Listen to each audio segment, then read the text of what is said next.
First up, thanks to all you subscribers and people who've left comments down below. First up, we'll be looking at the greenhouse after the tree cutting. As you can see, there's quite a bit of damage to the roof area structure, and also the polycarbonate roof is covered in mold and also has plenty of holes in it. Here you can see the same greenhouse area from outside, and the cable that came down, the power cable, since been repaired. There's a lot of leaves and bricks and bits of plastic on top. Next up, taking a look from the outside, you can see the polycarbonate on the roof is all broken away from the front, and there's a lot of rust on the steel structure here.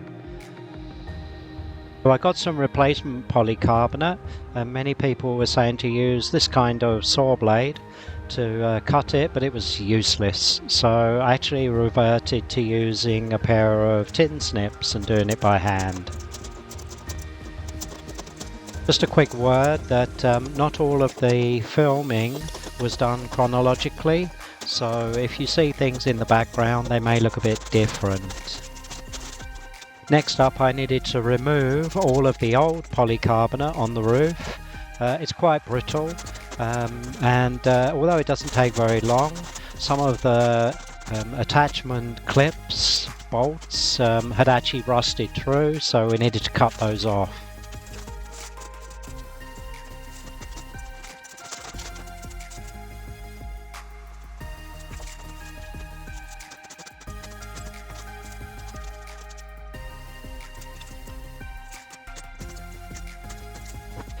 Here you can see me moving that water storage container around, which I'm hoping to turn into a barbecue, possibly smoker, in the future. It's not urgent right now. Over the years, the top sections had accumulated a lot of dried leaves and acorns from the tree above, so it was a case of vacuuming that, and then onto using the angle grinder to clean off all of the rust. It's a bit of a project, but it looked good after it was done. Here you can see me with the angle grinder, top of the ladder again, cleaning all that rust off, getting ready for paint. Probably would have been a good idea to wear a mask doing this. You can see there's a lot of iron oxide rust flying off. Probably not good to breathe that in. Finally, it was time for the first coat of paint.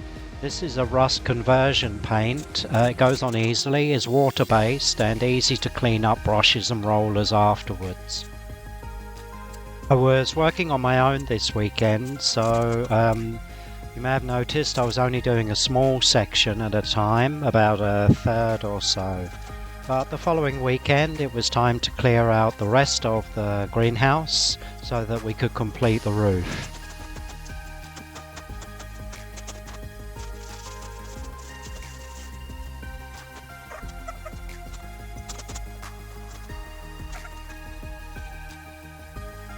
And then it was time to remove the remaining parts of the polycarbonate roof. Again, it was very brittle, so it wasn't too much of a job to get off.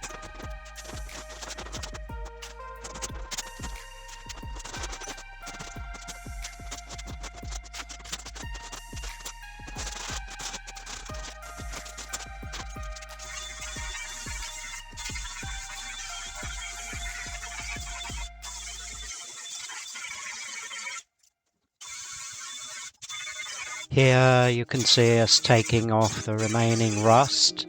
The structure itself is made from galvanized steel. It does last a long time, but in some places it's pretty bad. We needed to take it all the way back to bare metal in many places.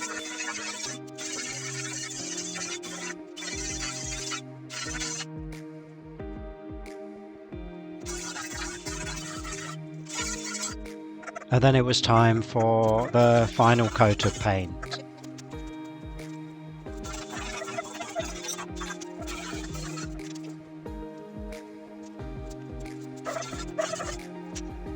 We moved the wooden shelving unit from the end of the greenhouse to the side here so that we could paint. Notice how it's constructed. The wooden shelving unit has one bolt in each corner. Unfortunately, it means it can do this. Even if there's two shelves, it will still tip. Putting two bolts in the corner prevents this. Let's see what happens.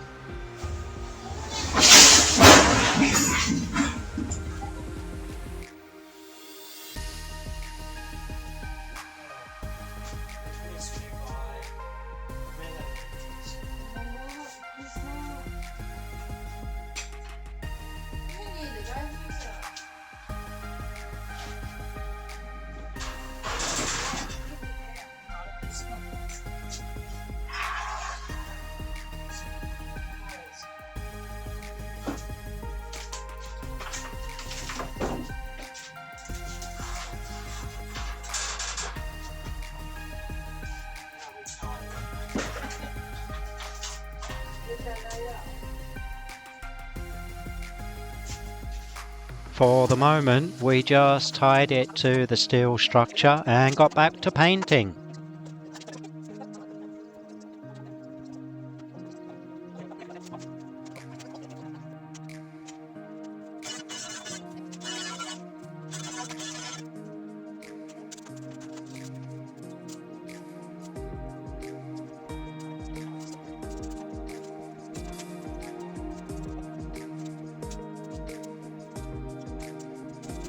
So these are the stainless steel clips that are used to attach the polycarbonate roof. We have a foam grommet to seal the hole once they're put in. Here you can see us attaching them. First you drill a hole, and they are known as self-tappers, which means that once the hole is drilled and you drive it in, it creates its own screw thread. Next up, we're going to be working on the paving. Underneath all the soil and weeds, the edges of the paving are in really bad condition. So the first step is to dig out the soil and the roots to replace the blocks. I'm also using a reciprocating saw to cut back any bamboo and bamboo roots that I find. I'm told that the shoots from bamboo can grow up to 40 feet. That's probably about 12 meters in a single season.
Hey, look what I found! Yes, more glass.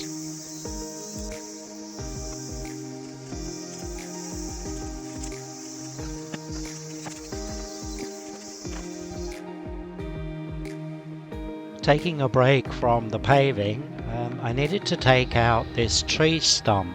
I wanted to rebuild the wall, and this stump's completely in the way, so I had to dig it out by hand. For anyone that's done this before by hand, it's a whole day's work, and resorted to using a winch to actually pull it out. It was way too heavy. Here you can see the big hole it left behind. On the ground here you can see the foundations for the original wall. I'm going to be taking out these foundations and rebuilding the wall in this direction. Unfortunately, it meant that that tree stump needed to come out to be able to rebuild the wall here. Here you get a better shot of just how bad the edge of the paving was. The concrete wall foundation would have provided support for the blocks, but the blocks didn't even come right up to the edge of this. So again, I've got to dig all this space out to replace the blocks there.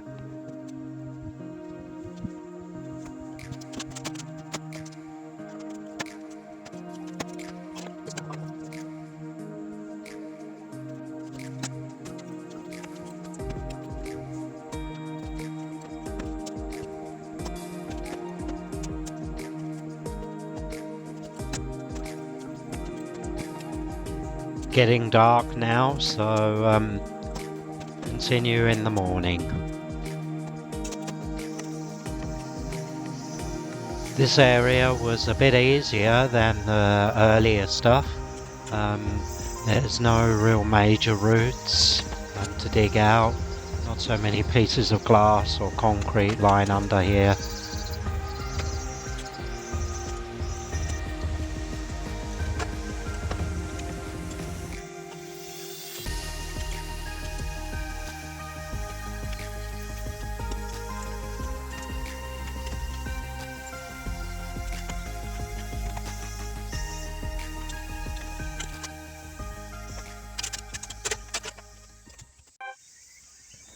And finally cleared out.